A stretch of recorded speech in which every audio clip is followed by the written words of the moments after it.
Assalamualaikum warahmatullahi wabarakatuh. Perkenalkan, nama saya Latifah Kolbia, NPM 2040606078.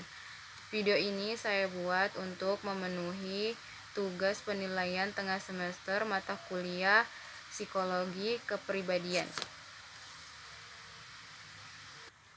Tahap-tahap kepribadian menurut Erik Erikson. Teori perkembangan psikososial berkaitan dengan prinsip-prinsip perkembangan psikologi dan sosial.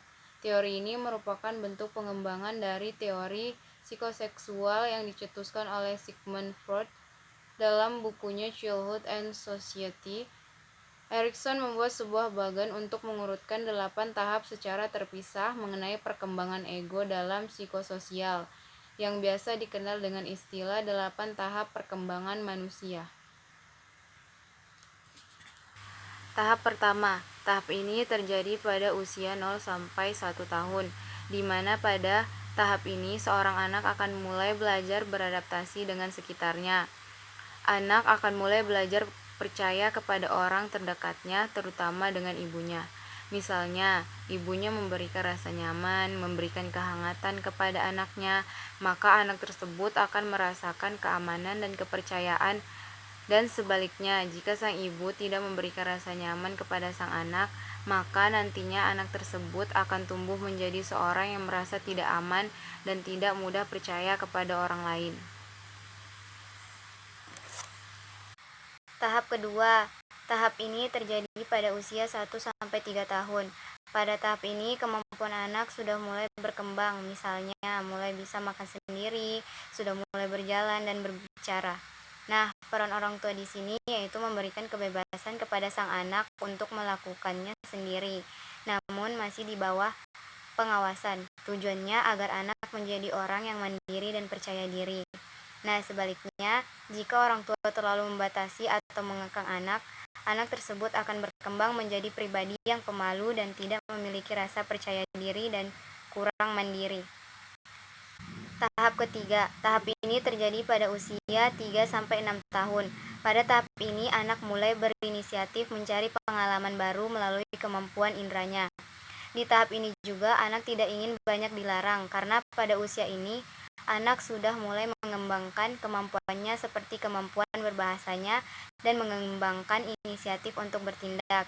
Jika orang tua selalu memberikan hukuman untuk inisiatif anak, dapat mengakibatkan selalu munculnya rasa bersalah untuk mengambil tindakan.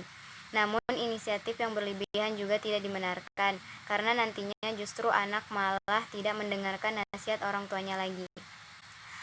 Tahap keempat. Tahap ini terjadi pada usia 6-12 tahun. Pada tahap ini, anak sudah aktif terlibat dalam interaksi sosial di luar keluarganya. Nah, disinilah dukungan dari orang tua serta gurunya akan membantu membangun percaya diri anak serta motivasi untuk mencapai pengalaman baru. Sebaliknya, kurangnya dukungan dari orang tua dan guru membuat anak dapat mengalami kegagalan untuk memperoleh prestasi dan juga dapat membuat anak menjadi rendah diri. Tahap kelima. Tahap ini terjadi pada usia 12-18 tahun. Pada tahap ini, seorang anak remaja akan mencoba banyak hal untuk mengetahui jati dirinya. Dan lingkungannya pun semakin luas, bukan hanya dalam lingkungan keluarga dan sekolah saja, namun dengan masyarakat yang ada di dalamnya. Dan biasanya anak akan mencari teman yang memiliki kesamaan dengan dirinya untuk melewati hal tersebut.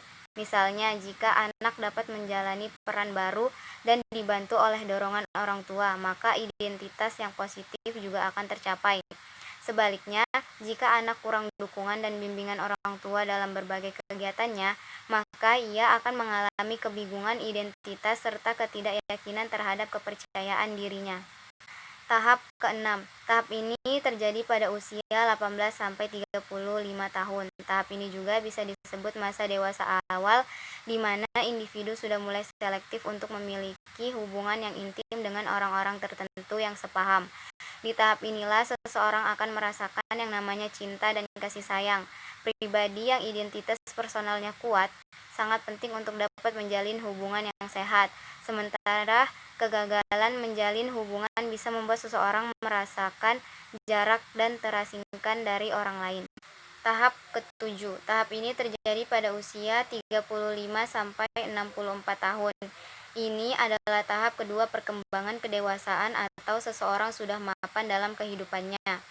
Kemajuan karir dan rumah tangga yang telah dicapai memberikan perasaan untuk memiliki tujuan. Namun, jika seseorang merasa tidak nyaman dengan alur hidupnya, maka biasanya akan muncul penyesalan tentang apa yang telah dilakukannya di masa depan dan merasa hidupnya mengalami stagnasi. Tahap ke-8. Jadi di tahap ke-8 ini kita melihat bahwa kita sudah pada masa refleksi atau santai, dalam artian di sini kita hanya menunggu kematian. Pada tahap ini kita mengingat kembali masa-masa yang kita jalani, apakah kita dulu telah melakukan hal-hal yang produktif atau tidak. Ketika kita merasa bahwa kehidupan yang dulu kita jalani belum menyelesaikan tahap sebelumnya, dia akan merasa kehilangan atau penyesalan. Ya, mungkin sekian penjelasan tentang tahap-tahap kepribadian menurut Erik Erikson. Kurang lebihnya mohon dimaafkan. Assalamualaikum warahmatullahi wabarakatuh.